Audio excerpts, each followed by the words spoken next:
les voy a enseñar cómo se pone y se saca el cinturón. Para sacarse el cinturón hay que abrir.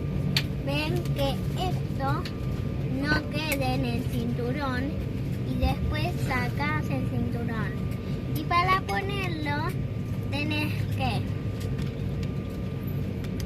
ponerlo en el huequito, no el que está más grande, el que está más finito, y después Por favor, permanezcan hace sentados y este retiren el ruido. bolso del pasillo de evacuación, por favor. Y después Muchas gracias. ya se está abrochado el cinturón.